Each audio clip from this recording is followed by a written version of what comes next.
e deixando para acesso público. Então, se alguém não quiser ser gravado, é a sua última chance de sair. Bom dia a todo mundo. Então, vamos dar início aqui ao nosso seminário de tese do programa de pós-graduação em Política Científica e Tecnológica. Hoje a gente tem a felicidade de receber a professora Raquel Velho, do Rensselaer Polytechnic Institute, que é uma das escolas mais tradicionais de CTS, ou de Estudos Sociais da Ciência, do mundo. Então,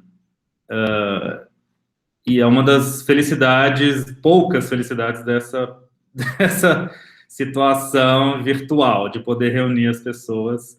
Ela, além de professora lá, ela também é pesquisadora associada ao DPCT, e doutora em Science Technology Studies pela UCL, University College London. Trabalha com sistemas sociotécnicos, sistemas de transporte público e como que eles são, vamos dizer, coproduzidos, né? Você não usa esse termo, mas se coproduzem com os usuários, né? Aí eu vou deixar a Raquel também se apresentar melhor para a gente, né? É uma boa chance de você também, enfim, dialogar com os nossos alunos. É isso, com a palavra, Raquel. Obrigada, Marco. Eu agradeço muito o convite de participar. Hoje ia ser o dia de começar a bugar. Então, se possível, para todo mundo desligar o vídeo enquanto eu faço a apresentação, eu acho que ajudaria muito a conexão do meu lado. E daí, claro, no final, quando terminar a apresentação, eu adoraria que a gente pudesse realmente reconectar o vídeo para poder ter uma conversa um pouco mais aprofundada e ver quem está aqui, que esse mundo virtual é muito...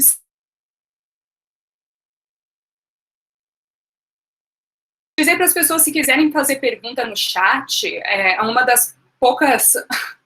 um dos poucos benefícios, eu acho, desse mundo virtual é que a gente pode escrever no chat enquanto está tendo a palestra, né? Então, se quiserem utilizar essa função, acho que seria uma boa. Bom, vamos nessa. Eu vou compartilhar, então, a minha tela para todo mundo poder ver a apresentação.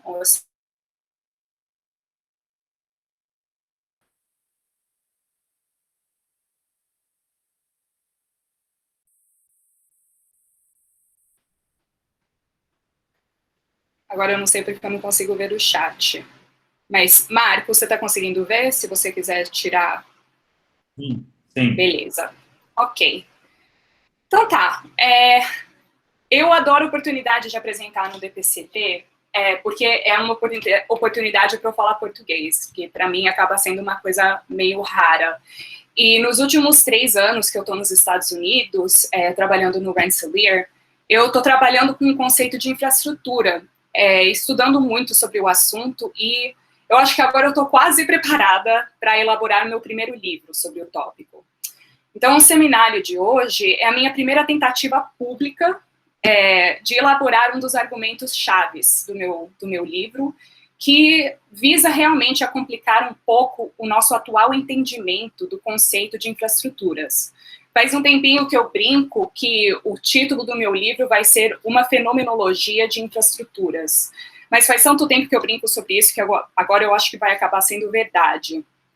Enfim, eu gostaria, antes de mais nada, contextualizar o meu trabalho teórico no meu estudo de caso. O meu trabalho atual é baseado nesse estudo de caso que eu fiz no doutorado em Londres. Eu passei anos estudando uma infraestrutura específica, que foi o sistema de transporte público londrino. O meu foco foi a experiência de pessoas com deficiências que usam esse sistema e a sua acessibilidade. Foi interessante para mim, porque eu sempre que eu perguntava sobre as experiências pessoais que as pessoas tinham com o transporte público, muitos cadeirantes me contavam histórias péssimas. O Michael, que me ofereceu muitas pérolas nas nossas entrevistas, ao perguntar o que eu queria saber, me disse: olha, se você está me perguntando se eu tenho uma boa experiência no transporte público, não tenho. Eu não acho que é uma experiência agradável, nem positiva, porque muitas vezes eu ainda me sinto invisível, sabe?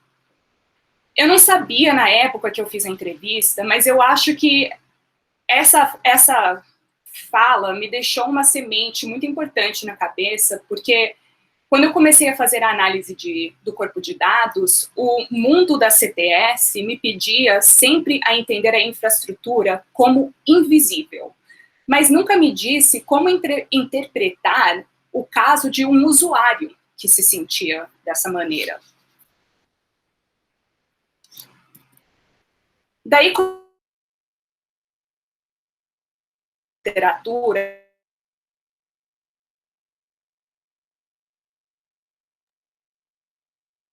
genuína, em sua maior parte invisível. Mas, claro, assim que a gente começa a caçar um pouco mais na literatura, a gente começa a encontrar as vozes em oposição, né? E nessas vozes eu comecei a encontrar pessoas que diziam exatamente o oposto. Não, infraestruturas não são invisíveis, elas são visíveis.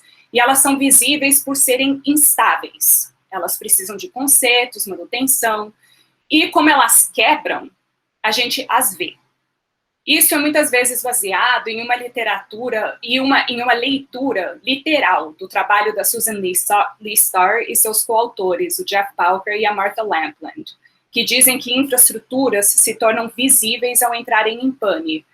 Mas mesmo assim eu não fiquei muito satisfeita com essa solução teórica, pois várias vezes ela depende de uma definição absoluta, né? Ou a infraestrutura é visível ou ela não é.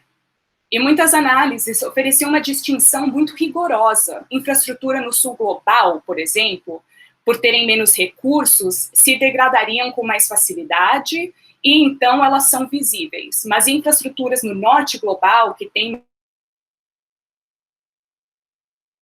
Aliás, por questão meramente de tamanho, número de usuários, etc., a gente poderia dizer que o sistema de transporte público londrino é funcional, funciona relativamente bem. Então, por essas definições,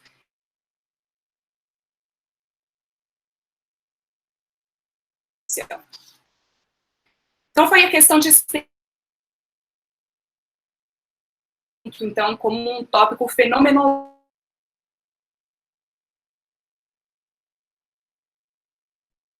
do nosso entendimento de infraestruturas, pois a minha experiência com transporte público londrino, durante meus 5 anos na capital, foi bem diferente das experiências do Michael, que foi bem diferente das experiências de tantos outros cadeirantes, que também seria diferente, possivelmente, de qualquer uma das suas experiências, se vocês forem para...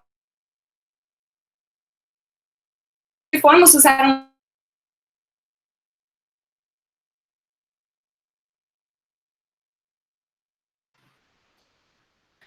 Tendo dado essa introdução, eu vou dar, então, essa visão geral da estrutura do que vem a seguir no seminário. Eu gostaria de passar um tempinho explorando a literatura que eu uso para minha abordagem analítica, explicando por que eu a chamo de interdisciplinar. Em seguida, eu vou explicar os métodos que eu usei durante a minha pesquisa, bem rapidinho, e o meu argumento baseado no conceito de desaparecimento.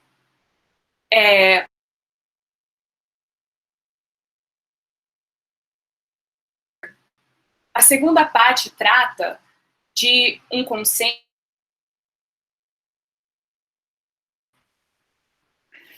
Raquel, desculpa te interromper. Não, imagina. Está cortando muito, muito a sua fala. A gente está aqui pensando como que... você já tinha comentado, né, que estava com problema aí de conexão. Será que se você fechar o vídeo não ajuda? Fica muito chato, né? Mas só para... Porque assim, você começa a falar e já corta, e aí tá perdendo bastante do acompanhar o seu raciocínio. Tá, sem problema. Vamos tentar, então, sem o vídeo. Vamos ver se melhora, né? Vamos ver. Ok. Se começar a cortar muito, vocês avisam de novo, tá? Sem medo de interromper. Eu prefiro que todo mundo... já melhorou um pouco? Bom, não cortou mais, tá? Vamos ver. Então tá, vamos ver. Então tá, vamos voltar então na segunda parte do meu argumento, que eu tô testando pela primeira vez hoje, tá?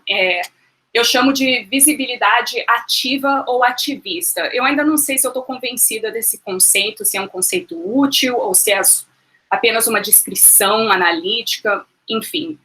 Depois eu vou explicar, então, como essas duas partes do argumento me guiaram a pensar na questão de visibilidade como um paradoxo. E por que eu não acho que a tensão entre visibilidade e invisibilidade tem que ser solucionada para a gente analisar a infraestrutura. Eu proponho, pelo contrário, que a gente tem que abraçar esse paradoxo e essa complexidade como uma característica-chave da nossa definição do conceito de infraestrutura. Daí eu vou terminar oferecendo alguns outros paradoxos que eu encontrei durante o meu estudo do assunto, e que eu vejo também presente na questão de infraestrutura e que eu vou elaborar mais no meu livro.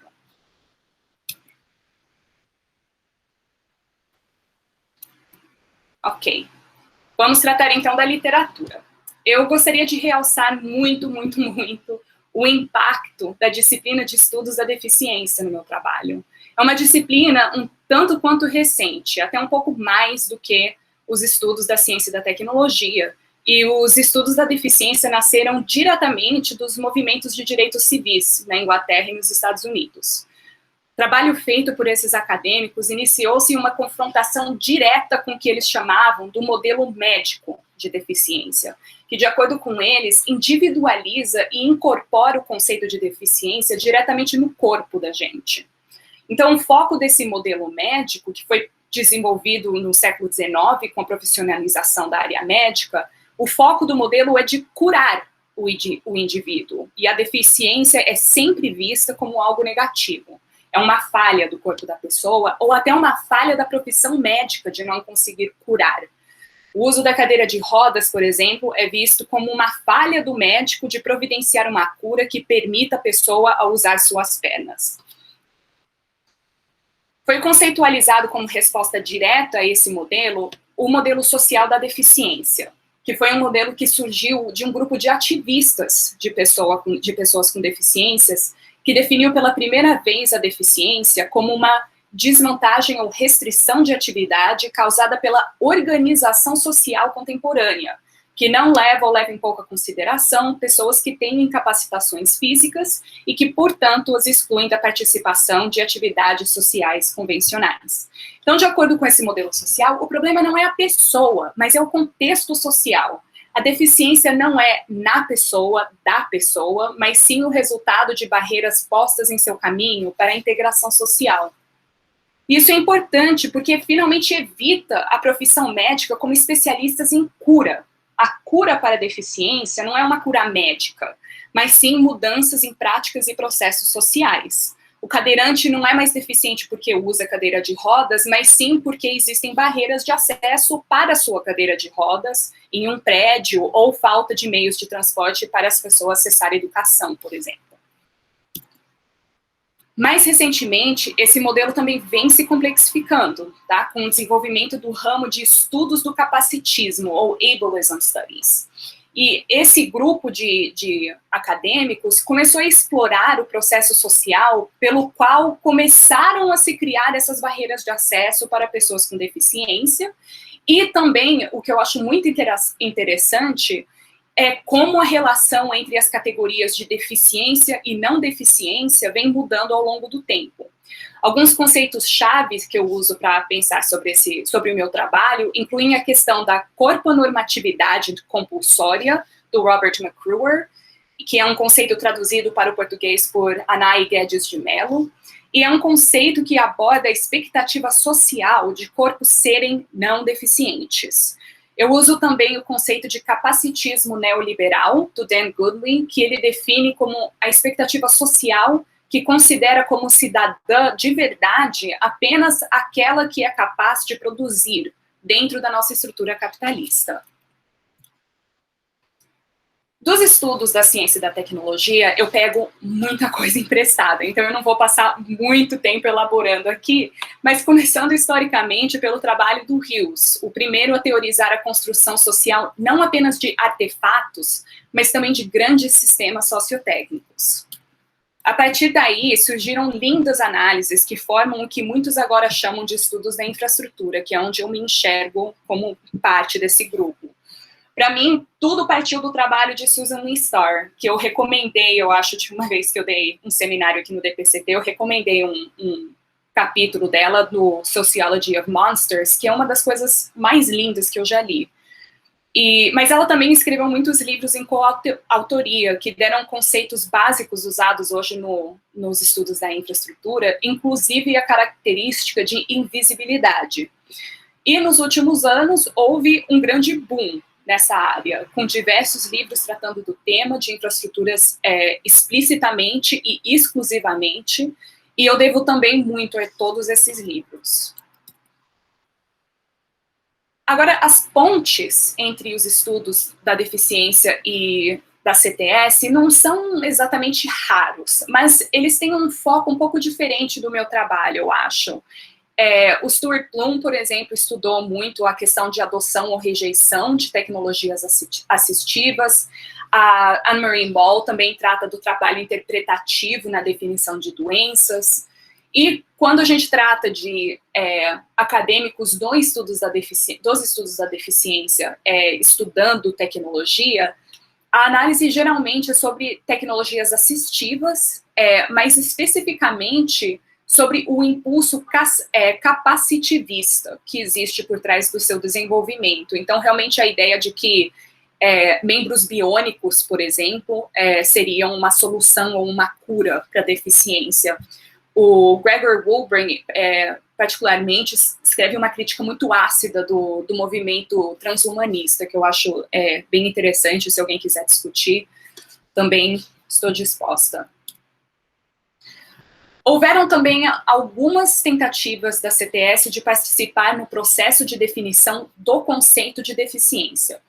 Esses casos propuseram o conceito de ator-rede ou de ciborgue como modelos alternativos para o entendimento da categoria de deficiência. E eu vou ser bem honesta, eu não concordo com nenhuma dessas duas abordagens. Geralmente eu acho que elas são um processo quase colonial intelectual, que não tratam as definições do modelo social da deficiência como as ferramentas políticas e rigorosas que eles são utilizados pelos acadêmicos dessa disciplina. Então, a minha proposta de abordagem interdisciplinar é de usar o modelo social de deficiência como um enquadramento analítico para entender a experiência de usuários cadeirantes do transporte público londrino. É a partir daí que eu acho que surgem novos entendimentos do conceito de infraestrutura. Então, o meu trabalho de campo foi uma época muito prazerosa, e eu sinto muita falta dos meus entrevistados, com os quais eu acabei desenvolvendo relacionamentos muito bons. Eu ainda estou em contato com vários deles. E eu acabei entrevistando 34 pessoas, eu tive a oportunidade de fazer 3 observações participativas. Inclusive, eu passei uma tarde inteira viajando com um cadeirante, Alan, que eu cito várias vezes. E eu coloquei também um corpus de documentos com mais de 150 documentos. E eu acabei fazendo uma análise a partir de Grounded Theory, usando uma pergunta muito simples para guiar a minha interpretação dos dados, que foi: como cadeirantes usam o sistema de transporte público londrino? Só isso que eu queria entender a partir das entrevistas. Daí acabou surgindo bastante coisa. Então, ok, ainda não comecei a tratar sobre o meu argumento. Vamos nessa. Eu acho que é importante entender esse trabalho, o contexto histórico. Eu não vou me alargar muito aqui, porque a história do transporte público londrino é muito longa, mas eu gostaria de deixar clara a idade do transporte público londrino, que começou com um sistema de ônibus puxado por cavalo no início do século XIX. A primeira linha de metrô foi inaugurada em 1863, mas a primeira linha acessível foi desenvolvida na década de 80, durante o governo da Margaret Thatcher. Eu sei, pasmem. Mas vamos lembrar que essa também foi uma época onde houveram grandes demonstrações de direitos civis, tá? Inclusive de veteranos, e demandando alguma forma de acessibilidade. E foi só apenas em 1995, no governo do Tony Blair, que a primeira verdadeira legislação contra a discriminação baseada em deficiências foi aprovada. E foi apenas em 2005, 15 anos atrás, que foi retirada de circulação a última versão inacessível do famoso Routemaster, que é aquele ônibus vermelho de dois andares. E foi um processo de 11 anos para repor todos os antigos Routemasters. Então, demorou bastante. Eu digo tudo isso porque os meus entrevistados mencionaram essa história e a idade do sistema várias vezes. O Carl, por exemplo, deixou claro que ele entende esse legado antigo do transporte público como uma das razões pela qual o transporte público de hoje continua sendo inacessível. E para não alongar muito o seminário, eu poderia passar muito tempo explicando o legado inacessível do transporte público de Londres e especificamente explicar a maneira em que o sistema foi desenvolvido sem ter que pensar em pessoas com deficiência, porque o Carl está certo, pessoas com deficiência na época vitoriana não eram consideradas importantes. E para conectar com nossos conceitos de estudos da deficiência, isso é devido a uma ética produtivista e industrial da época, que iniciou o nosso entendimento atual de corponormatividade compulsória. É também muito discutida na literatura de infraestruturas a maneira que os nossos grandes sistemas herdam entrincheiramentos generativos, generative entrenchment, da Susan Lee Starr, em seu momento de desenvolvimento que ecoam durante a expansão do sistema ao longo dos anos. Isso acabou nos levando, no sistema londrino, a tentativas de arrumar o sistema por uma série de retrofits, ou retromontagens, mas sem ter a opção de recomeçar o sistema inteiramente do zero. Com o ônibus, a gente ainda teve mais escolha, né? Inclusive a opção de redesenhar espaços a bordo para cadeirantes e de integrar uma rampa mecânica para acesso. No metrô, as opções eram mais limitadas. Não tem como justificar, de maneira econômica, reformar todas 250 estações de metrô de Londres, sem contar a variedade de alturas de plataforma, os tipos de trem que são usados, etc, etc. Então, em algumas estações, eles usam essas rampas manuais que você vê aí, que são da responsabilidade de funcionários. Essas soluções, mesmo assim, acabam causando muita frustração.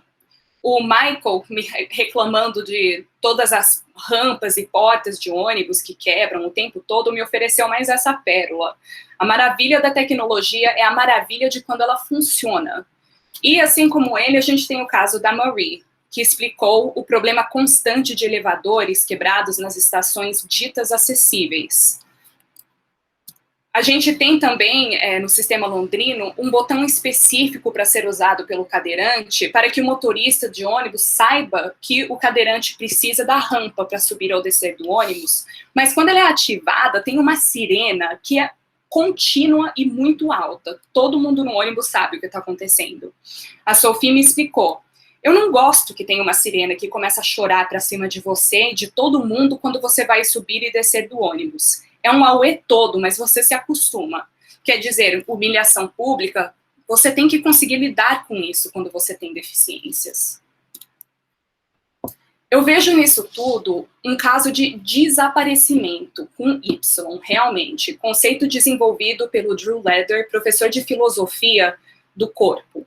Ele define o conceito como o modo pelo qual o corpo aparece de maneira consciente e explícita.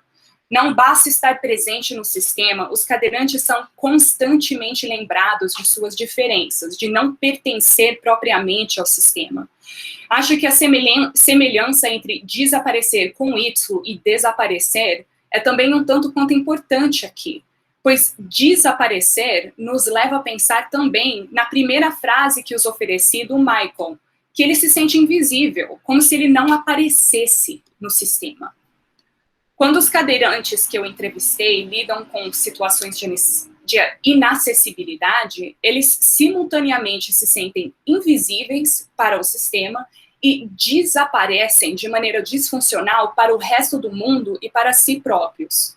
Porém, vemos também que eles mencionam com clareza as partes constituintes do sistema, a rampa, a porta, a sirena, o elevador, o motorista, o outro passageiro que não deu espaço para eles entrarem, etc. Então, para eles, o sistema é altamente visível. A segunda parte do meu argumento trata da questão de visibilidade ativa e trata das táticas que cadeirantes desenvolveram para conseguir usar o sistema de transporte público. Uma entrevista foi marcante com o Adam, que, quando eu perguntei para ele como ele usa o metrô, ele disse: a gente está sempre inventando moda. Quando alguém diz, você não pode fazer isso, 1, não pode, não existe no meu vocabulário, e 2, espera só para ver. Ao longo das entrevistas efetuadas no meu trabalho de campo, foi incrível ouvir as várias estratégias que os cadeirantes desenvolvem para conseguir usar o sistema de transporte. Eles desenvolvem caixas de ferramentas com chaves de fenda e chaves de acesso para as rampas manuais, que são geralmente usadas por funcionários, ou chegam até a usar as suas próprias cadeiras de roda como um bloqueio físico, para não deixarem portas fecharem antes deles saírem do trem, por exemplo. Eles desenvolvem um alto nível de conhecimento do sistema e também de seus corpos e de suas capacidades pessoais. Eles se tornam grandes ativistas locais, trabalhando com ONGs, como a Transport for All, que é sobre acessibilidade em Londres, e convidando políticos para passar o dia viajando com eles para verem um estado de acessibilidade no sistema de transporte público. Muitos trabalham também internamente na indústria de transporte e também trabalham na política pública como membros do parlamento britânico. Eu posso ilustrar isso a partir das minhas observações, por exemplo. Eu mencionei antes que eu passei o dia viajando com o Alan, e uma coisa fascinante é que ele carrega atrás da sua cadeira de rodas uma rampa portátil, que a esposa dele, que também é sua cuidadora, manipula quando é necessário. Em alguns casos, ele demonstra seu nível de conhecimento da rede de transporte e também das várias ferramentas que ele usa.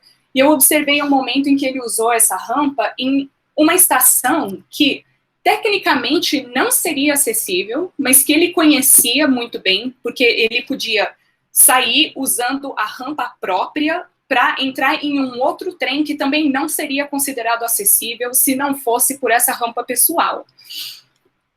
Foi muito interessante observar esse momento, e ele me explicou que se ele pedisse a rampa na estação para onde íamos, o funcionário não o deixaria descer na estação de Hammersmith, porque ela não é oficialmente uma estação acessível. Então, se não é oficialmente acessível, ele não teria acesso, mas ele a fez acessível. Ou é um caso muito interessante de, eu chamo de performatividade da deficiência. A Jo me disse que ela usa a sua melhor voz de velhinha na cadeira de rodas para pedir para outros passageiros saírem do caminho para ela poder usar o espaço de cadeira de rodas no ônibus. Entre as performances e as táticas inovadoras de uso do sistema, eu me lembrei novamente do que o Adam me disse sobre não poder não existir em seu vocabulário. Junto com isso, o Alan, durante nossa entrevista, contrastou de maneira linda com a sensação de invisibilidade que o Michael havia dito ao dizer: ao estar fora, a ser visível, eu estou saindo de casa e, como muitas outras pessoas com deficiências, mudando a opinião e impressão de outras pessoas. Frases desse gênero solidificaram na minha cabeça que a noção de visibilidade não pode ser tomada como um dado, nem para pessoas, nem para sistemas. Ela é uma característica altamente relacional, dependente também da perspectiva de quem vivencia o sistema e em quais circunstâncias. De fato, para mim, o ato ativo da visibilidade, se tornar visível no sistema ou para o sistema, é um ato subversivo que pode mudar o mundo. Ou, como a Kirsten descreveu, eu acho que as pessoas deveriam estar cientes de que elas mudam o mundo, o sistema, apenas ao estarem presentes. Você não muda nada se ficar em casa.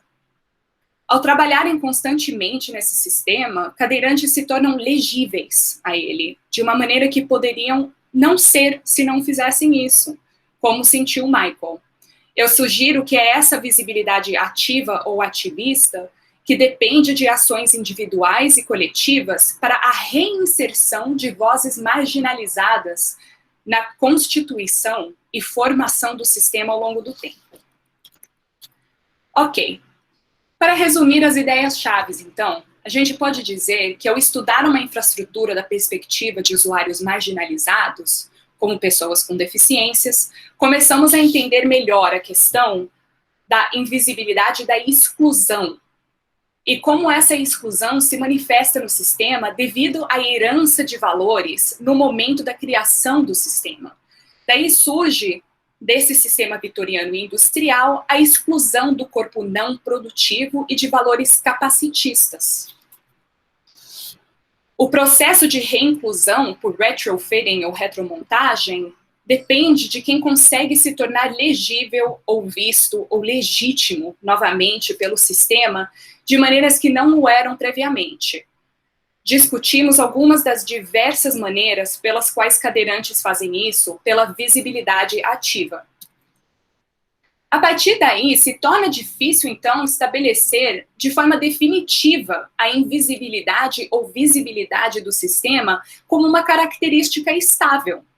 Ela se torna dependente da questão fenomenológica, ou como uma pessoa experimenta e interage com o sistema, e se essa pessoa é legível pelo sistema como uma usuária legítima. Um usuário marginalizado, que não tem todas as suas necessidades inscritas na rede, se é então muito mais ciente do sistema enquanto o usa, vendo as várias maneiras que o sistema o exclui. Se seguirmos a definição da Susan Lee Starr e seus coautores, sistemas se tornam visíveis ao quebrarem. O que está quebrado ou não pode depender se a infraestrutura funciona para quem a usa. No caso de cadeirantes, a pane acontece o tempo todo, de várias maneiras, de diversas formas. Então, a gente pode considerar que o sistema está quase sempre altamente visível para eles. Porém, para pessoas não deficientes, sem crianças, sem compras, sem malas, com dinheiro para pagar a passagem de metrô, ou, em outras palavras, aquela pessoa para quem o metrô foi desenhado e quem é efetivamente servido pelo sistema, não tem que lhe dar tanta consideração.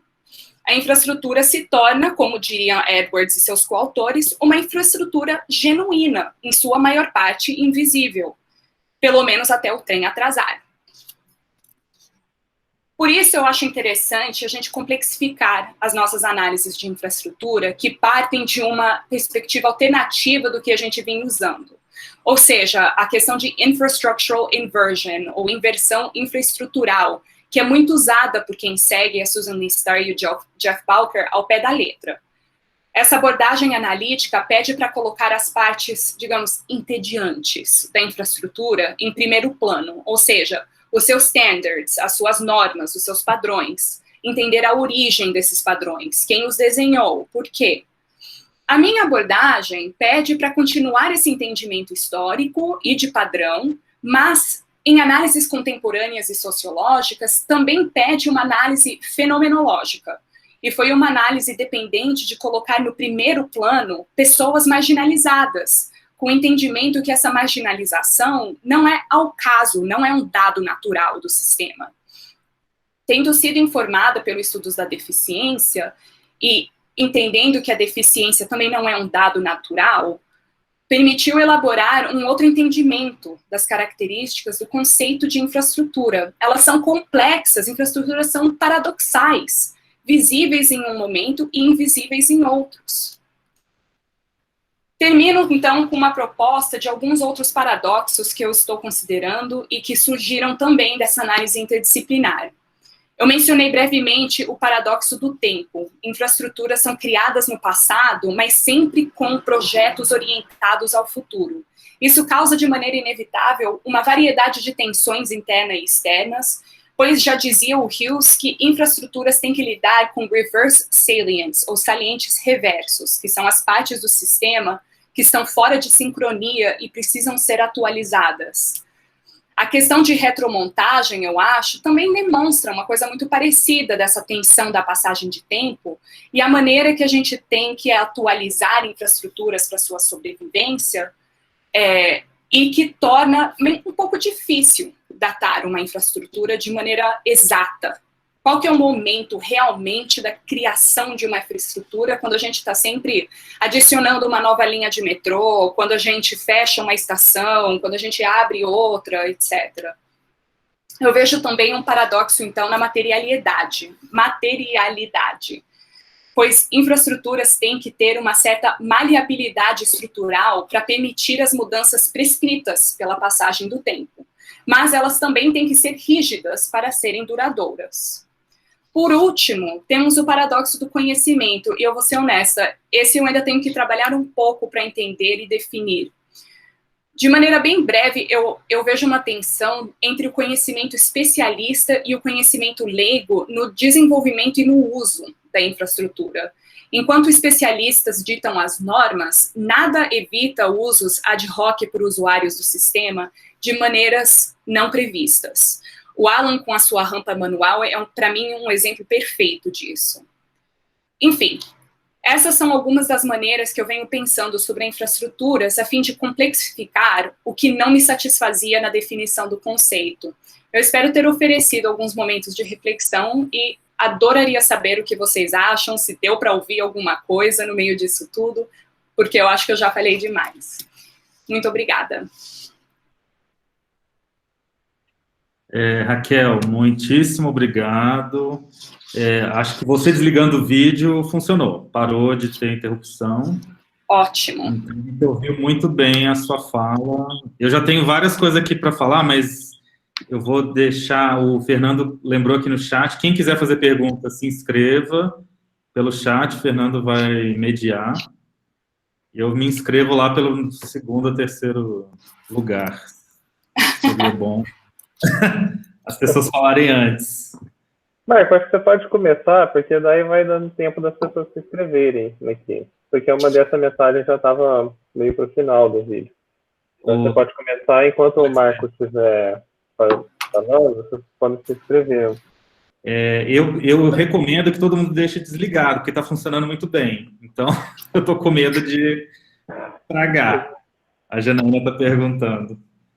De repente, só para fazer a pergunta, né? Aí depois já desliga. Eu acho que seria ótimo, só para eu poder ver quem está falando.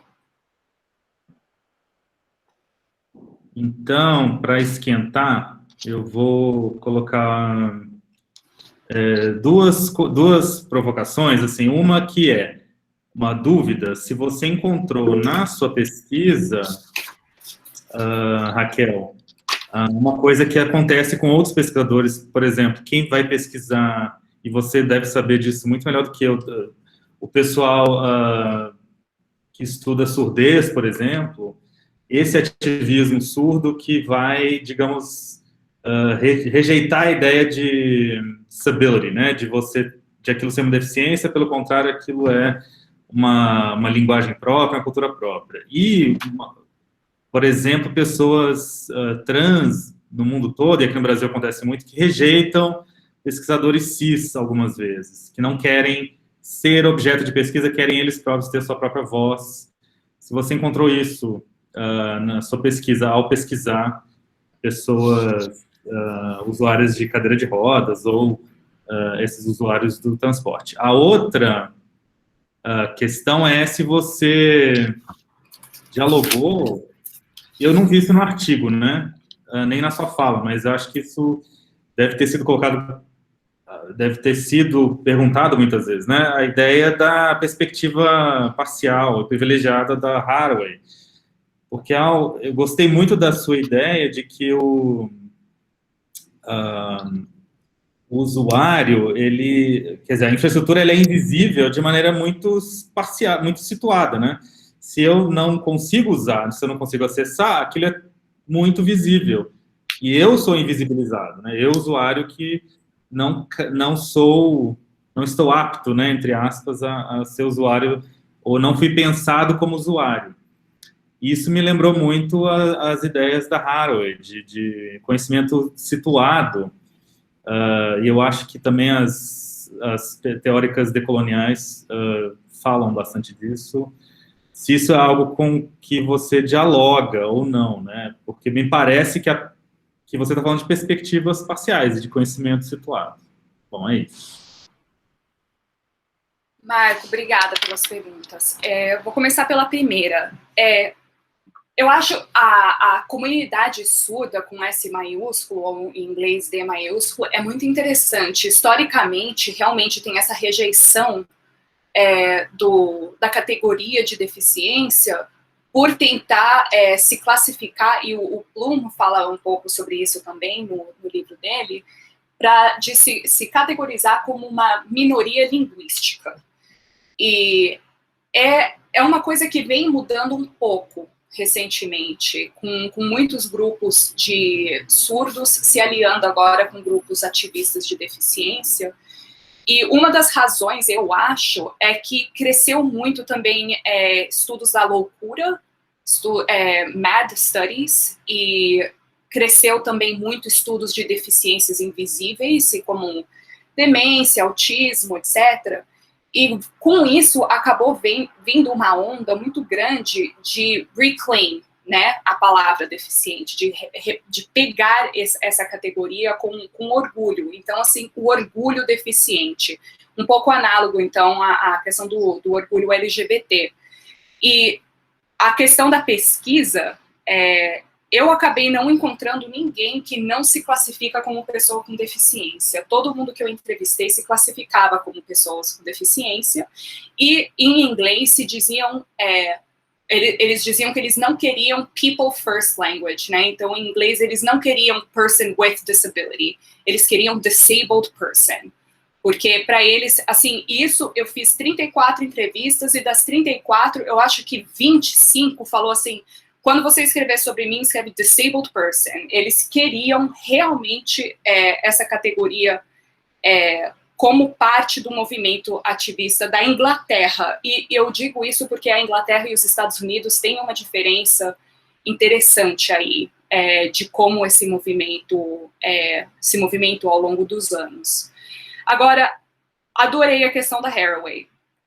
Eu acabo trabalhando um pouco com a questão de conhecimento situal, perspectiva parcial, e eu acho que isso é algo que eu deveria, principalmente quando eu estiver falando sobre a questão do conhecimento, o paradoxo do conhecimento, eu acho que eu deveria integrar isso de uma maneira bem consciente, digamos, porque existe uma crítica à Haraway da perspectiva de estudos da deficiência, que eu acho interessante sobre o ciborgue. Qual é o nome? A Alison Kafer escreveu um livro onde um capítulo inteiro é dedicado ao cripping the cyborg, tornando o ciborgue deficiente. E eu acho que integrando essa crítica capacitivista ao trabalho da Haraway e, ao mesmo tempo, integrando essa questão do conhecimento situal, seria uma maneira bem interessante de discutir aonde que acontece, aonde que se materializa, digamos, a tensão entre conhecimentos, entre invisibilidade e visibilidade. Então, eu acho que eu vou ter que dar mais uma olhada nessa literatura, você está correto.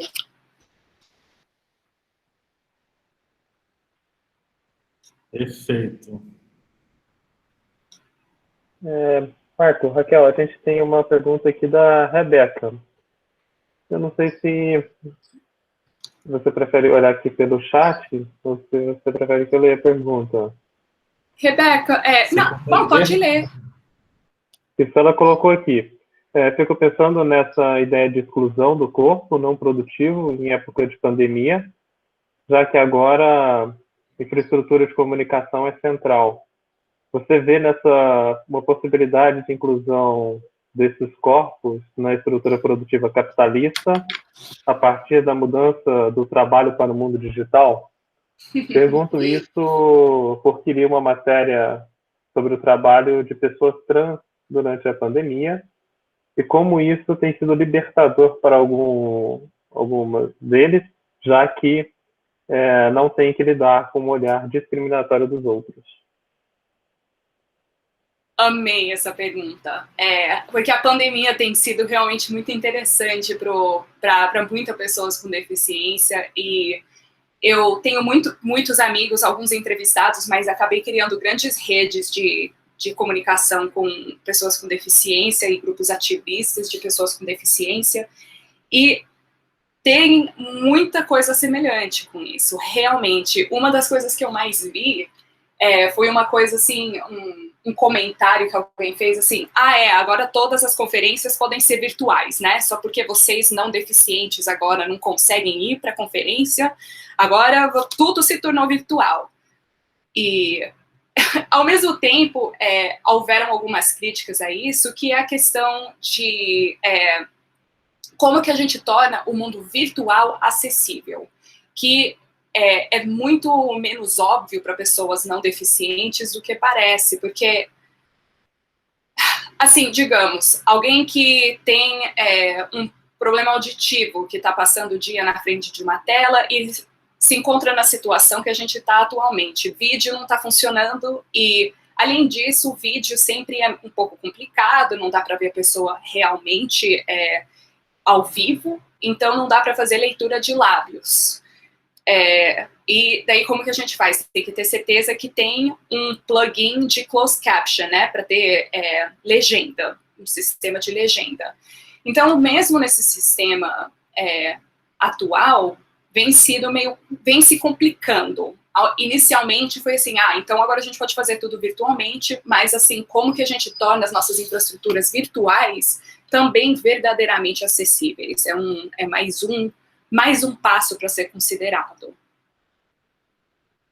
Então, eu não sei se realmente tem uma inclusão total. Eu acho que estamos andando para algo um pouco mais acessível, mas não completamente.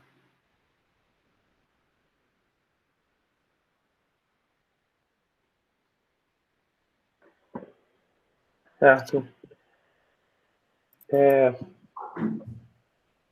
O pessoal tá tímido hoje, gente. Vamos aproveitar ao máximo aqui a professora Raquel. Certo. Posso passar isso para o Marcon? Você pode falar por áudio, Marcon? Oi, Fernando. Obrigado. Raquel. Primeiro, eu queria novamente agradecer à professora Raquel, excelente apresentação, é um tema apaixonante. Professora Raquel, lendo o artigo e combinando aqui com as suas apresentações nessa palestra, fica uma pergunta aqui para o Brasil, ou seja, você fez uma análise, na verdade, de todo um legado, um sistema de transporte historicamente viciado em um conjunto de políticas públicas produtivistas. E nós temos o contexto aqui de países em desenvolvimento com políticas de infraestrutura ainda bastante viciadas, ou seja, com uma oportunidade, talvez, de uma correção histórica associada às novas infraestruturas. Para ser bastante preciso assim, no que eu estou querendo dizer, nós temos, por exemplo, políticas de urbanização pública no Brasil que não consideram a questão de mobilidade ainda, ou seja, quando uma urbanizadora abre um novo loteamento aqui no país, ela já constrói um novo bairro completamente errado, sem as condições mínimas de infraestrutura e de acessibilidade, né? Você não acha que esse paper poderia contribuir também nesse sentido, por exemplo, de sugerir já adequações preventivas e não apenas corretivas no futuro?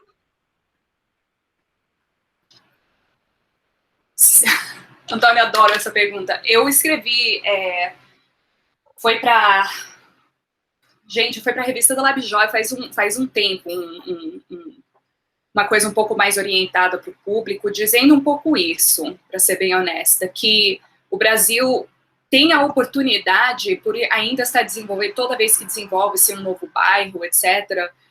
E isso é verdade, para ser bem honesta, com todo lugar, com todo o país. De desenvolver algo que seja baseado realmente nos valores de inclusão social, de justiça social. E toda vez que a gente desenvolve, digamos, uma nova linha de metrô, ou que a gente desenvolve um novo bairro com novas questões de acesso para esse bairro, eu acho que é uma oportunidade para repensar como que a gente vai fazer esse projeto. O problema, eu acho, é que a gente ainda funciona num sistema neoliberal, num sistema capitalista, e que vai ser muito difícil a gente se retirar desse paradigma aonde a corponormatividade compulsória ainda existe. Então, pessoas com deficiência ainda se encontram em institutos, ainda se encontram segregados, em espaços dedicados exclusivamente a eles, sabe?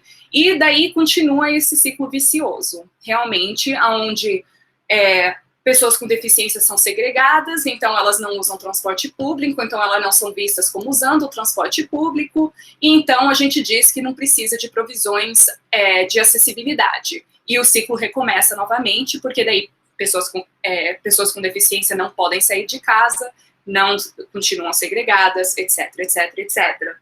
Então, eu acho que a gente tem essa oportunidade, mas que é dependente de muita intervenção ativa.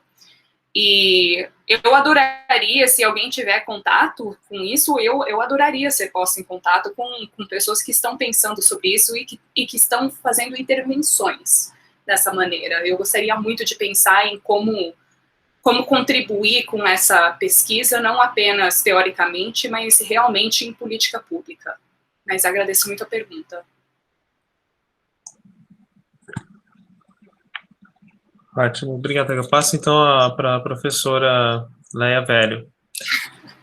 Professora, se você quiser ligar o vídeo, eu acho que você ligar não tem problema. Eu nem sei se está aparecendo ou não. Tá, Mas, sim.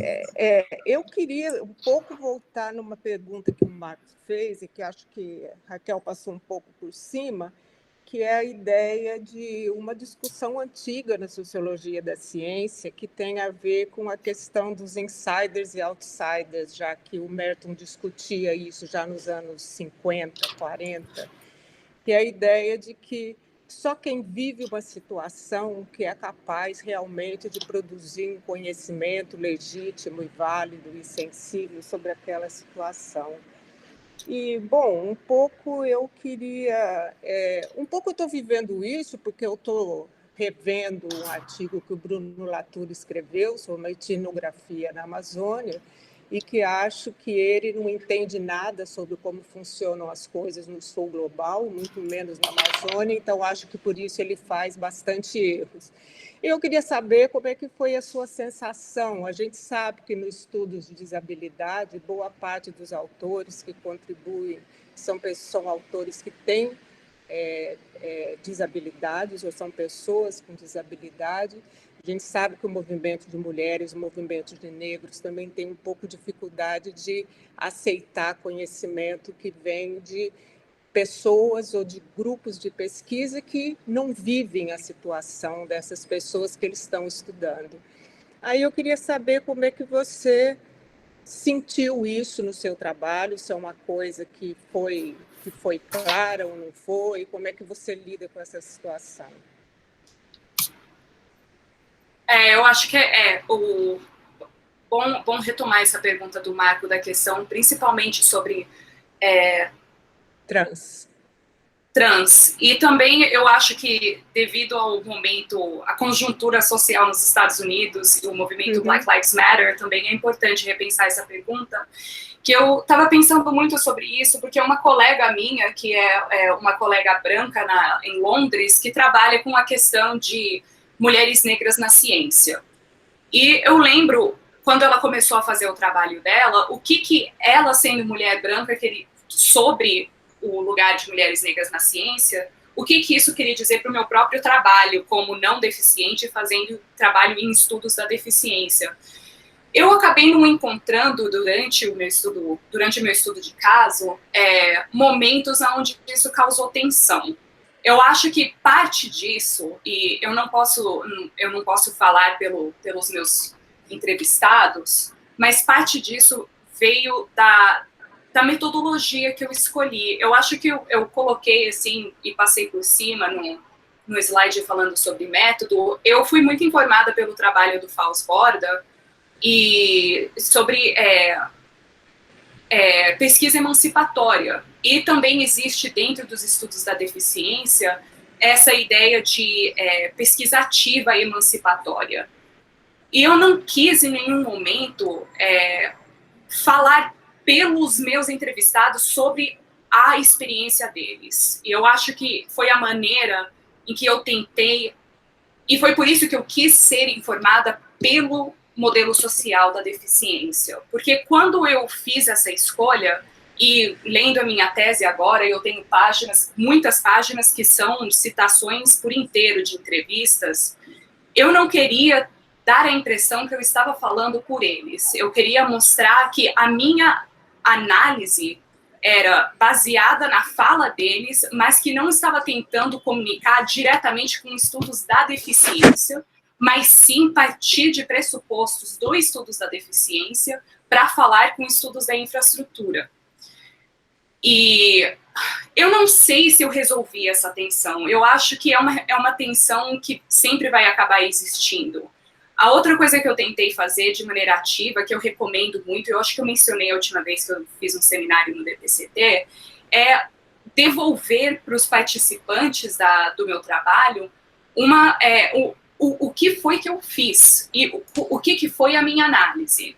Em todo momento da minha pesquisa, eu mandei todas as transcrições de entrevistas de volta para os entrevistados, para eles poderem redigir o que eles quisessem, mudar o que eles quisessem, com 30 dias para poder fazer isso, e no final de tudo, eu transformei a minha tese de 300 páginas em um livrinho de 10 páginas resumindo o que foi que eu disse, o que foi que eu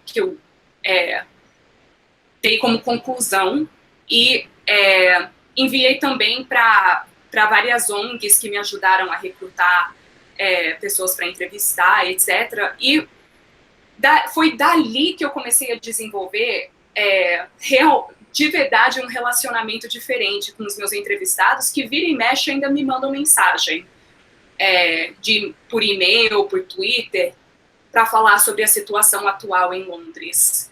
Então, eu não sei se é uma resposta adequada para resolver a questão da tensão do conhecimento de insiders e outsiders. Eu não tenho como go native, né, que nem dizem. Não tem como. Eu não sou uma pessoa com deficiência atualmente. Então, eu não vou poder resolver essa tensão de maneira, eu acho, inteiramente satisfatória. Ok.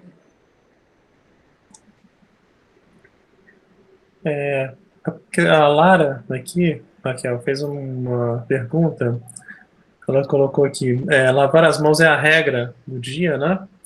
Pode-se dizer que a pandemia deu visibilidade às infraestruturas de água e esgoto? Ou os usuários historicamente invisíveis foram notados pela situação de emergência? Uhum.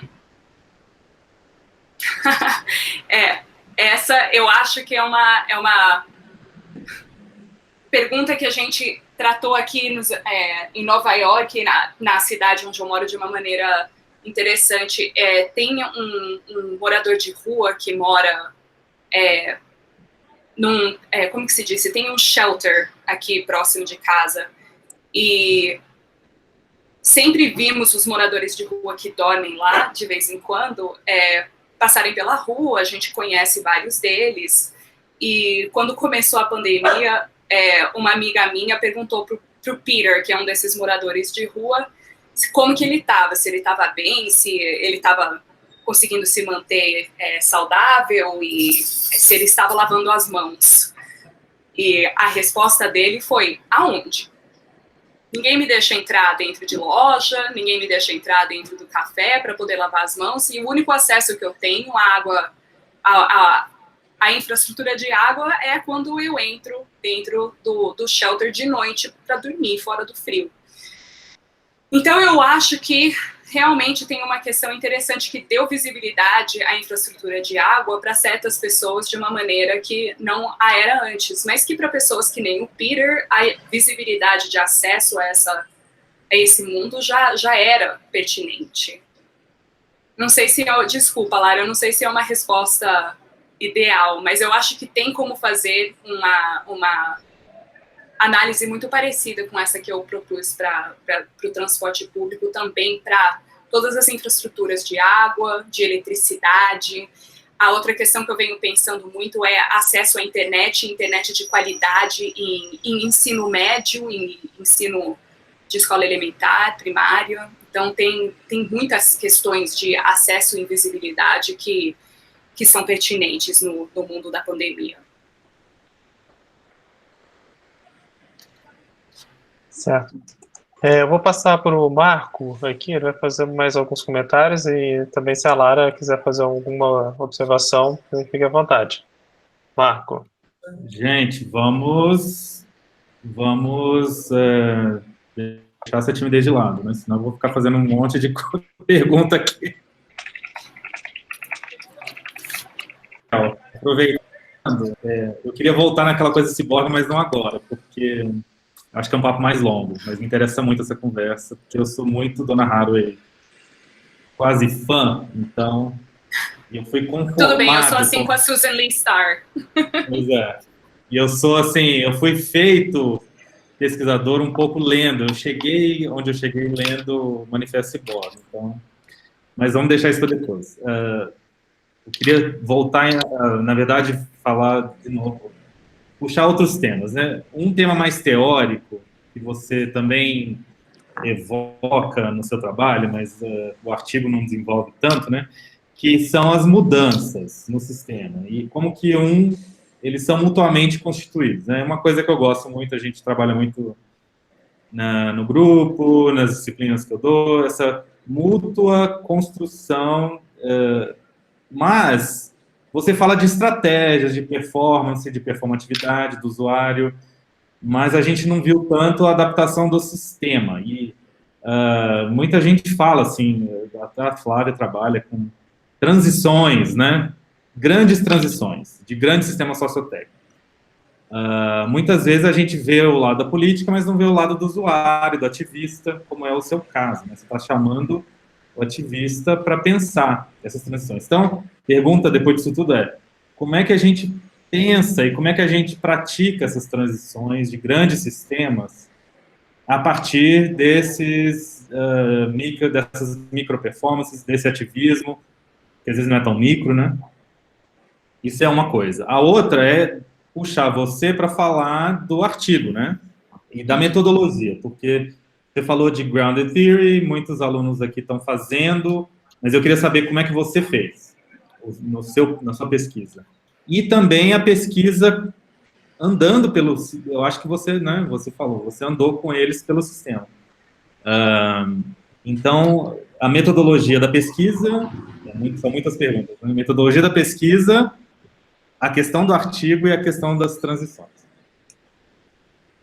Ok. Mai, você poderia precisar um pouco para mim que grandes transições, como praticamos, de que maneira? E quem? No caso, assim, tem uma questão teórica que é interessantíssima, que é necessária, que são transições, por exemplo, no sistema de transporte, como a Flávia trabalha, transições para sustentabilidade, que é uma coisa que muita gente fala, mas fica um pouco no ar. Como é que você pensa isso no seu trabalho e na questão do transporte? Fazer transições para formas mais acessíveis, ou como é que o usuário ou o ativista consegue interagir ou interferir em grandes sistemas e promover transições. É um pouco isso que eu... Ok, entendi. Então, eu escrevi muito sobre isso na minha tese e acabou não sendo o foco desse artigo que você está mencionando, que eu já falo um pouco mais em um segundinho. Mas eu acabo falando muito sobre o impacto do movimento de direitos civis no processo de transição na década de 80, 90 e no comecinho dos anos 2000 para o começo da acessibilidade no transporte público de Londres, que é feito de uma maneira muito gradual. E eu acho que, na verdade, uma das coisas mais interessantes sobre transição em acessibilidade em transporte é que é muito, muito, muito gradual. Eu não sei exatamente se tem a ver... a vontade que eu tenho é de dizer que isso é uma questão capacitista, que isso é baseado em justificativas econômicas e até de marketing, que é mais interessante para o sistema de transporte público colocar mais dinheiro em transformar a rede em uma rede sustentável, porque digamos, a nova onda, mas na década de 80, na década de 90, uma nova onda era a onda da acessibilidade, depois de anos de ativismo. Então, os usuários, que na época não eram nem usuários, que agora eu falo de usuário marginalizado, mas ali na década de 80 a gente podia falar de cadeirantes especificamente como não usuários de transporte público, porque não tinha nenhuma acessibilidade. Não tinha como um cadeirante subir, né, os 3 degraus do Route Master, aquele ônibus de 2 andares, que agora tem a chassi baixa, que tem como entrar. Mas foram anos de demonstrações públicas, teve o Disability Action Network, principalmente no começo da década de 90, fez uma série de manifestações onde eles se amarravam aos ônibus. Eles bloquearam Trafalgar Square em Londres completamente, eles congelaram a capital. E isso é uma coisa que se fala pouco na história de transporte. É uma das coisas que eu discuto no meu capítulo sobre paradoxo do tempo, é que quando a gente lê a história sobre o transporte público, se fala pouco sobre grandes transições. Se fala mesmo de mudanças graduais ou gradativas. E uma das coisas que foi interessante foi fazer pela primeira vez como que eu posso falar, um layering, colocar um em cima do outro, a história de pessoas com deficiência em Londres, em cima da história de transporte público e mostrando de onde que surgiram essas primeiras mudanças de acessibilidade que realmente foram devidas à militância ativista. A outra coisa que é interessante que saiu desse trabalho é que muitas dessas táticas que eu menciono sobre acessibilidade acabaram criando algumas mudanças graduais no sistema. Inclusive, o começo de colocarem rampas em certas estações foi devido a observarem cadeirantes escreverem para o Transport for London, falando para eles, olha, eu tenho essa rampa portátil que eu uso e eu consigo usar nessa estação, porque, na verdade, eu consigo chegar da rua até a plataforma do trem sem problema. Até a plataforma é acessível. O problema é que eu não consigo, então, subir no trem. Então, essa informação é usada hoje para atualizar os mapas do Transport for London.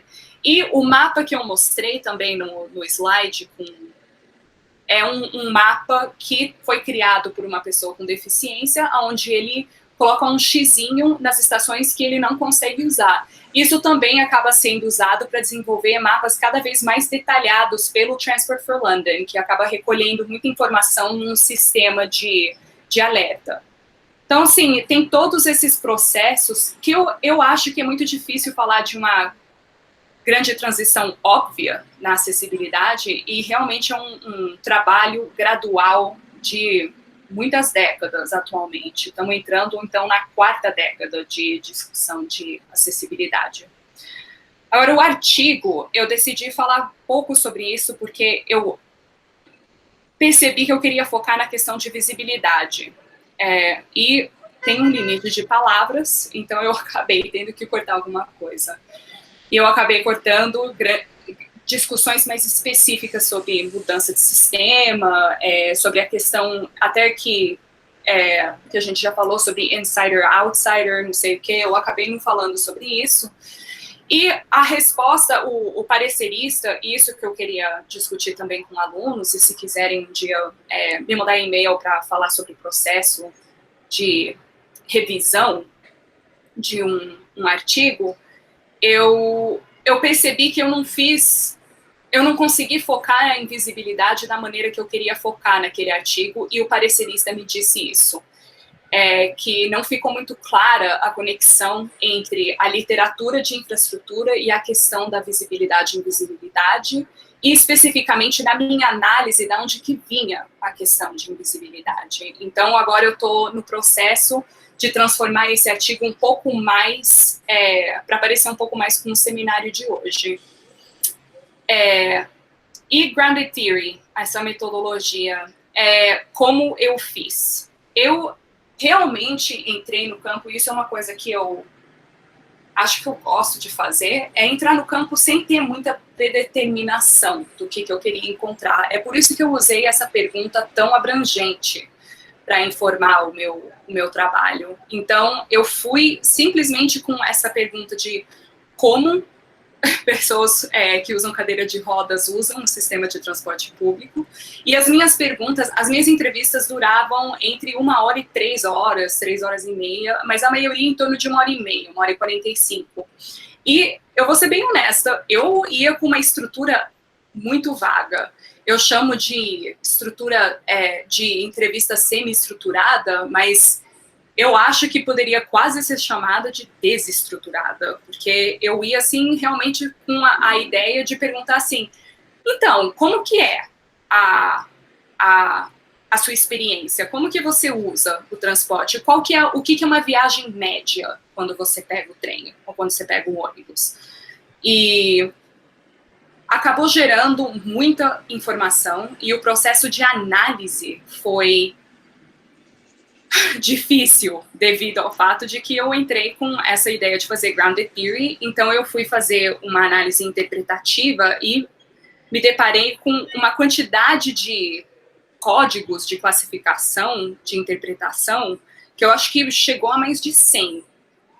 E quando eu comecei a ver que tinha, assim, tantos códigos, nodes, no in vivo que eu estava usando, eu tive que começar a encontrar uma maneira de contar uma história. E foi daí que eu comecei a criar a análise. Foi juntando esses diferentes códigos em histórias um pouco mais concretas, que cada vez eu conseguia juntar mais, até se formar em diferentes capítulos para a tese. E de lá para hoje, eu revisitei muito a tese, e eu tenho muita coisa que eu não gosto mais, e eu tenho muita coisa que eu estou elaborando de maneira muito mais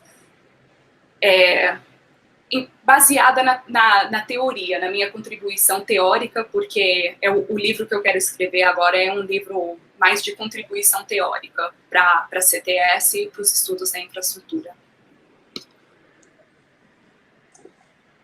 Valeu, Raquel. Ótimo, Raquel.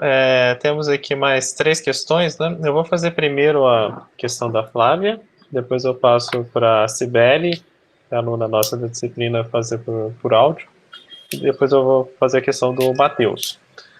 Primeiro que a Flávia comenta, transições para a sustentabilidade tem uma abordagem ampla, né? Energia limpa, alimentação orgânica, redução no uso de combustíveis fósseis. Pensando nessa transição e com foco no espaço urbano, a poluição sempre foi um tema visível, seja por encobrir a paisagem urbana ou porque acarreta problemas de saúde que são visíveis. E mesmo visível tem sido sistematicamente ignorada. Na pandemia, a não poluição passou a ser percebida, o invisível que se fez notar. Daí ela pergunta, como eu consigo trazer este olhar do paradoxo da visibilidade para o olhar das emissões no contexto urbano?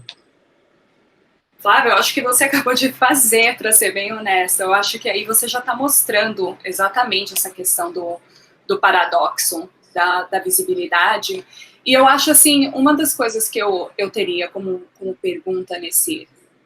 Até porque eu fiz um paper uma vez sobre sustentabilidade na mobilização, em estudos da... Como é que chama? Mobility Studies, estudos da mobilidade. E como geralmente falta enfoque em questões de estudos da deficiência. Depois a gente pode discutir isso também. Mas eu acho que uma das coisas que vem saindo da pandemia, que a gente discutiu com a pergunta da Lara, é que está deixando muita coisa que era invisível, que era ignorada, o que eu acho que, na verdade, é o que a Susan Lea Starr queria um pouco dizer com a questão da invisibilidade. Não é que ela que as coisas são literalmente invisíveis, é que a gente não presta atenção. Então, como que a gente, o que pega a nossa atenção em momentos diferentes e como que isso é informado pelo nosso dia a dia, pela nossa experiência, pela questão sensorial. É por isso que eu trago a questão de fenomenologia. Eu acho que muito disso teve a ver também com questões sensoriais de estar dentro de casa, de parar para observar coisas diferentes, a maneira que as pessoas não estando indo para o trabalho diariamente permitiu até uma maneira de desacelerar a vida, e como que desacelerar tornou outras coisas visíveis também. Mas eu acho que você já fez o trabalho de trazer o paradoxo da visibilidade aí. Certo. Passo então para a Sibeli. Sibeli, você pode ligar seu vídeo para você fazer a questão e seu áudio também. Professor, vou ligar só o áudio também, que a minha internet está pisada aqui também. Parabéns, Raquel, agradeço a sua apresentação, muito legal poder ouvir você. Eu fiquei pensando assim, quando você fala da invisibilidade, né, e eu tentei trazer para o estudo que eu estou fazendo agora, a gente sempre tenta encaixar o que a gente está lendo e ouvindo, né, e eu estou trabalhando um pouco com a altimetria e fico vendo um pouco da fala do Marco também, dessa transição, né, da comunicação científica para o mundo online, e como, de repente, você tem que ser mencionado também em redes sociais, em blogs, em news, e como você torna invisível quem era visível.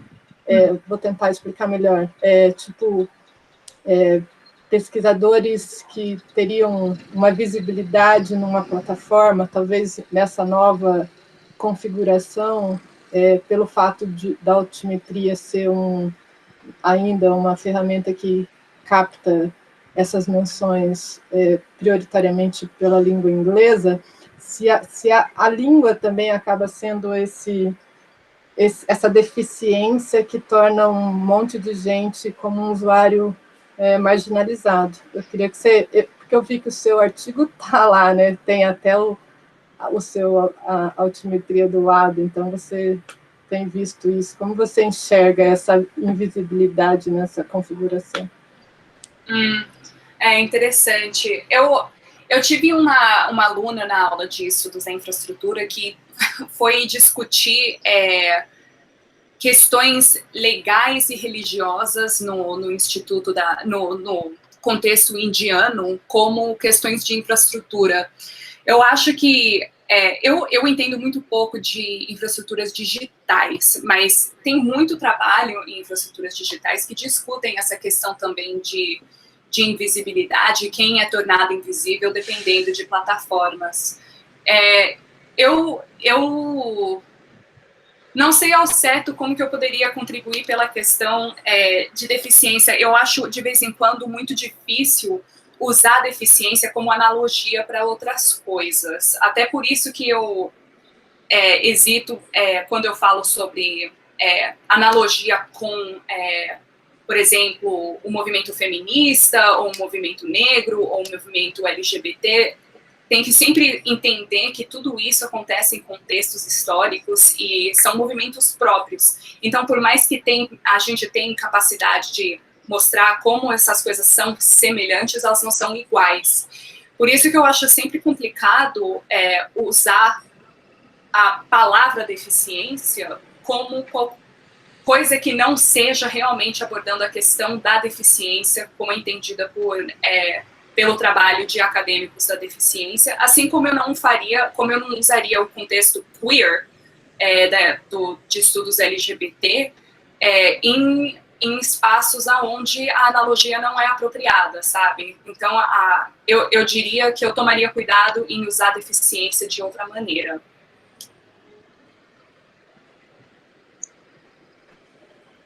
Ok, Sibeli. Okay. O Matheus fez uma questão aqui, a questão do Matheus é um pouco complicada, eu não sei se ele poderia falar por áudio, Matheus. Eu acho mais fácil você explicar essa sua pergunta. Oi, Fernando, por posso áudio. sim. Ótimo. É porque eu fiquei pensando e eu fui escrevendo, eu acabei me atropelando. Mas eu fiquei, em primeiro lugar, eu queria agradecer a professora Raquel, e eu fiquei me questionando, quando o Marco levantou essa questão sobre transição, se o caso que você acabou estudando, Raquel, não poderia nos ajudar, talvez, a trazer luz sobre a questão de enxergar uma transição de infraestruturas, né? Observando essa questão de como a transformação do sistema de mobilidade urbana em Londres, a partir do movimento ativista, né, associado às pessoas com deficiência, a inclusão, né, não nos ajudaria a pensar como o movimento, né, acabou criando um nicho que acabou permitindo transformar essa infraestrutura como um todo, né? E que talvez isso pudesse nos ajudar a pensar a transição, né? A transição tecnológica e tal. Bom, é um pensamento que me ocorreu agora, então eu estou com um pouco de dificuldade de elaborar um pouco melhor a ideia, mas Não, é ótimo. mais ou menos isso. Matheus, ótimo. Olha só, eu vou ser... A primeira coisa que eu quis fazer quando eu terminei a minha tese foi começar a fazer um estudo sobre o que eu estava trabalhando na minha cabeça como momentos de maleabilidade. Na minha cabeça ia ser um conceito interessante para estudar, digamos, quem sabe essa ideia que você está tendo sobre nicho, os momentos aonde a gente realmente consegue impactar um sistema por intervenção ativista. Então, quais seriam os momentos onde uma infraestrutura se dá ou tem a oportunidade de ser um pouco mais flexível, ou ser mudada, ou ser impactada por diferentes grupos? E uma das coisas que eu vi que saiu da minha pesquisa foi em 2012, na verdade, antes de 2012, as Olimpíadas em Londres. E como a injeção de grandes recursos financeiros no transporte público de Londres permitiu o desenvolvimento de uma grande nova parte, digamos, a reforma de uma antiga ferrovia de Londres, que não vinha sendo utilizada há muito tempo, que foi reformada no leste de Londres, onde era a região da Vila Olímpica. E essa parte inteira, que hoje é chamada do Overground, toda essa parte que foi renovada, levando para as Olimpíadas de 2012, que são as Olimpíadas e as Paralimpíadas, foi transformada em uma trilha acessível, uma linha acessível, inteiramente acessível. E, claro, isso foi feito num momento onde tinha o recurso financeiro para fazer isso. Então, eu estava tentando pensar em o impacto de mega eventos como esse, na maleabilidade de infraestrutura. E eu acabei não trabalhando muito mais nesse assunto, porque eu tenho que sossegar o facho e escrever um livro. Mas eu acho que tem alguma coisa para pensar sobre essa questão de quais são os momentos de maleabilidade, sabe? Aonde que a gente consegue encontrar isso e como que a gente consegue identificar, possivelmente, com sorte, antes dela acontecer, para poder trazer na conversa, no processo de negociação, como que a gente consegue integrar a demanda de vários stakeholders, de diferentes ativistas.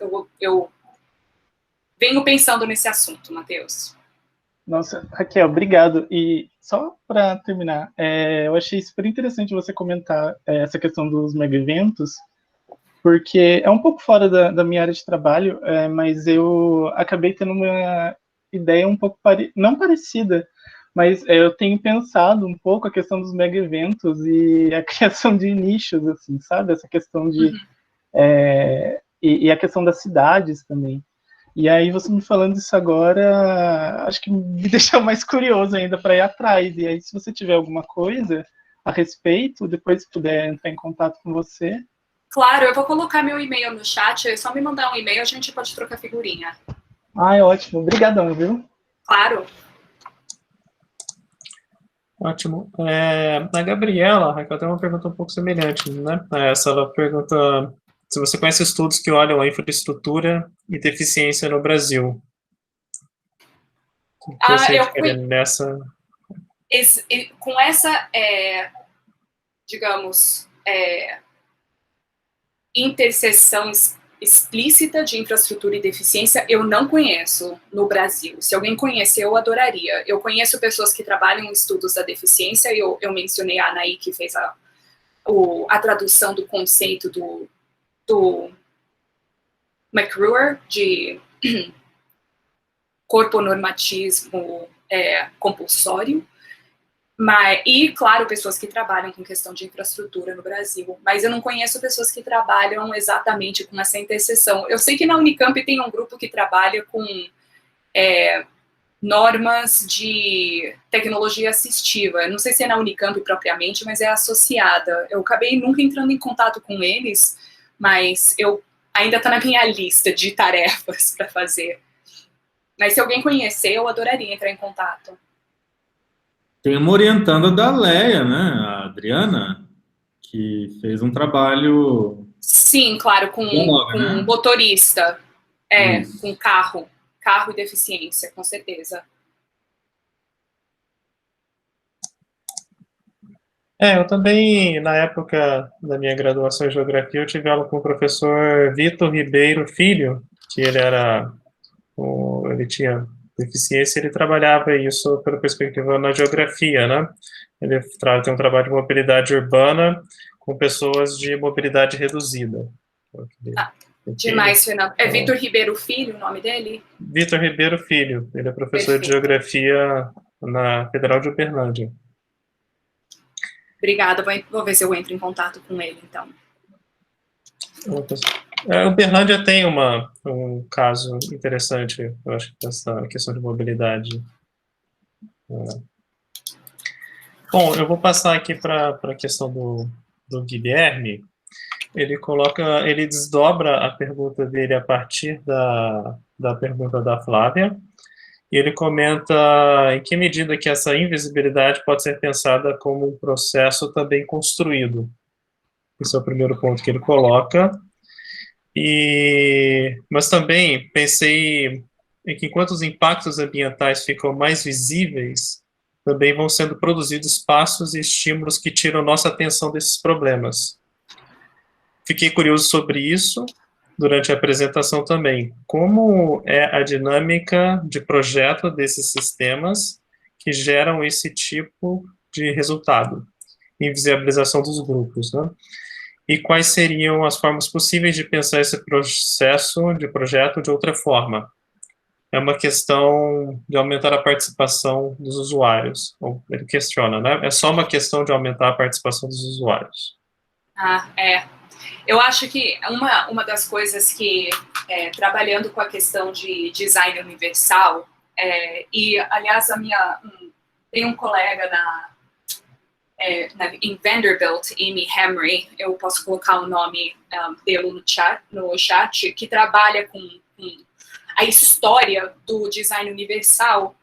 E uma das questões mais complicadas, eu acho, é um pouco esse mito que quanto mais pessoas, mais diversidade a gente traz para a mesa, mais a gente vai conseguir chegar nesse design universal que ninguém seria invisível, né? A gente acaba trazendo todo mundo e a gente vai conseguir fazer o design ideal e agora a gente vai ter o sistema de transporte, digamos, público, que vai ser perfeito para todo mundo vai conseguir usar.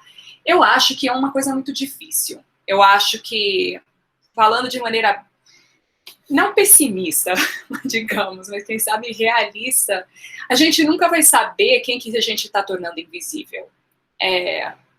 Sempre, eu acho, vai existir as margens e os limites das infraestruturas, das tecnologias que a gente está desenvolvendo, e existe também dentro do design universal uma coisa interessante que é A questão é que, de vez em quando, a gente não consegue, porque existem necessidades opostas, contraditórias, a gente nunca realmente vai conseguir resolver essas tensões. A gente tem que efetuar escolhas. Então, eu acho que não é apenas o processo de construção que você diz, Guilherme, é uma construção não apenas de quem a gente traz para a mesa, mas a construção das escolhas e das decisões que a gente faz.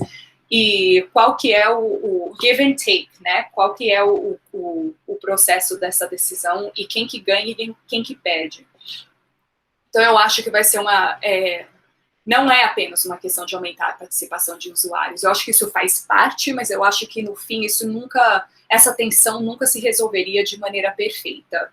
Que a parte do processo de resolver algumas dessas tensões é o desenvolvimento de infraestruturas alternativas, de infraestruturas de cuidado, né, de care. E também a minha colega Amy, em Vanderbilt, fala um pouco sobre isso, dessa construção de redes alternativas de apoio e de cuidado como uma maneira de resolver um pouco essa tensão.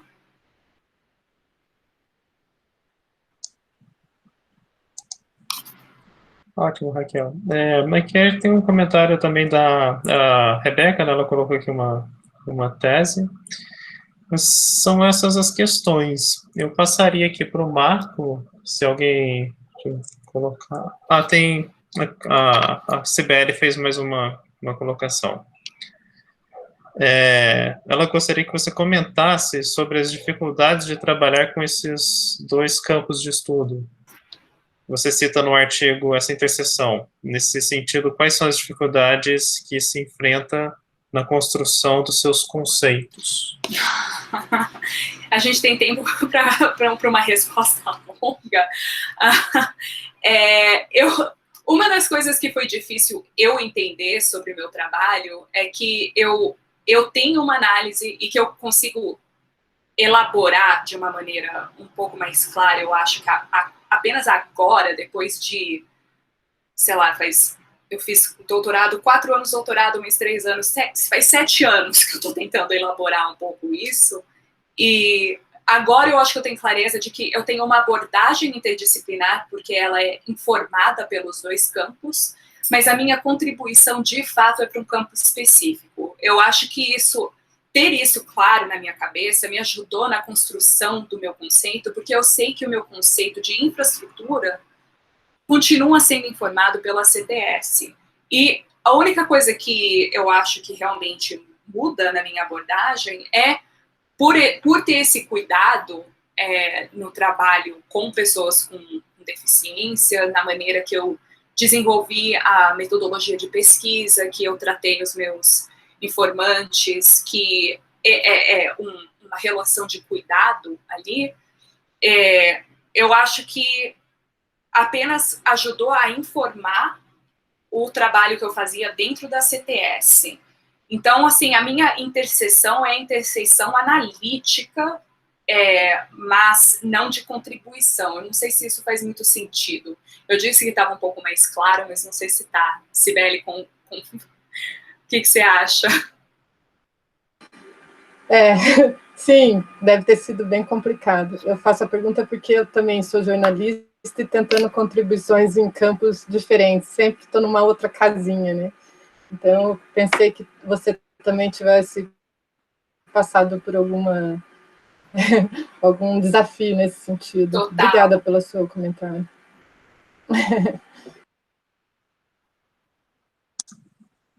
Certo. Passo então para o Marco, se ele quiser fazer algumas considerações finais, para a Flávia também.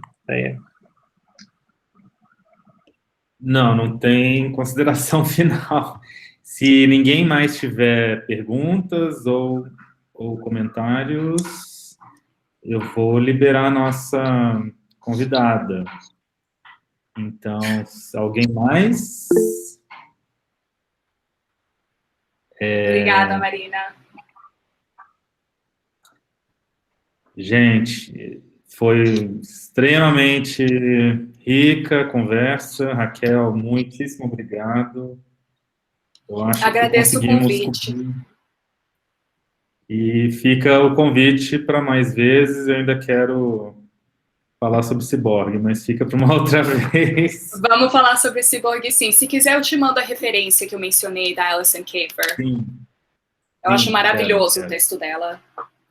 E vou agradecer, e é isso. Flávia, Fernando, Leia. Não, é só agradecer mesmo pela Raquel estar aqui conosco, contando dos planos que não aconteceram, né, Raquel? A ideia era que você tivesse aí uma semana, né, de atividades mais próximas com os alunos. A gente estava organizando aí algumas dinâmicas, oficinas. Espero que a gente tenha aí a oportunidade de repetir, né, voltar a esses planos. E, independente disso, foi muito bom ter você aqui, trazer essa reflexão para nós das suas pesquisas, mas de conversar também com essas várias outras temáticas, né, dialogando aí com a questão das transições, da visibilidade e invisibilidade, enfim, acho que foi uma ótima manhã, uma ótima conversa, e espero que você possa estar conosco outras vezes, né, reforçando aí essa nossa parceria. Com certeza. Para o pessoal que está aqui ainda na sala, né, lembrando que a semana que vem a gente tem a nossa última palestra desse semestre longo, né, estamos aí entrando já em agosto, e espero poder contar aí com a presença, a participação de vocês. E, Raquel, novamente, uma pena que a gente não consiga te ver aqui, né, na tela, mas, enfim, a sua foto está ótima. Pelo menos isso. Quem sabe a próxima vez vai ser presencial, né? Assim espero. Ano que vem, espero que em junho a gente consiga, ou quem sabe maio, a gente consiga fazer os cursos, que nem a gente tinha planejado. Tá certo. Eu também só reforçar os agradecimentos à Raquel, ótima apresentação, e eu queria passar um recado para os alunos da CT 261, especificamente para eles. Eu mandei uma planilha para vocês já preencherem, então, como a Flávia comentou, na próxima semana a gente vai ter a apresentação do André Teixeira, mas na próxima semana, depois da apresentação do André Teixeira, a gente já vai começar as discussões dos seminários. Então, é importante que vocês já preencham aquela planilha, não só como a apresentação, mas também os debatedores. Então, deixo esse recado aqui para os alunos da CT 261. E agradecer mais uma vez a Raquel. Obrigada a todos pela presença e pelas perguntas que foram ótimas. Tenho muita coisa agora para trabalhar também. Então, tchau, gente. Beijos gerais. Leia, a gente te espera para o segundo semestre, tá? Ok, vamos nessa. Beijo, gente. Tchau. Tchau, gente. Um beijo. Tchau, Raquel. Um beijo. Tchau, gente. Muito obrigada. Abraço para todo mundo. Tchau. Tchau, Raquel. Valeu. Obrigadão.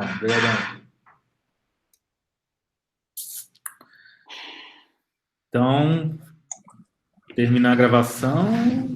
Eu vou terminar. Aí você me manda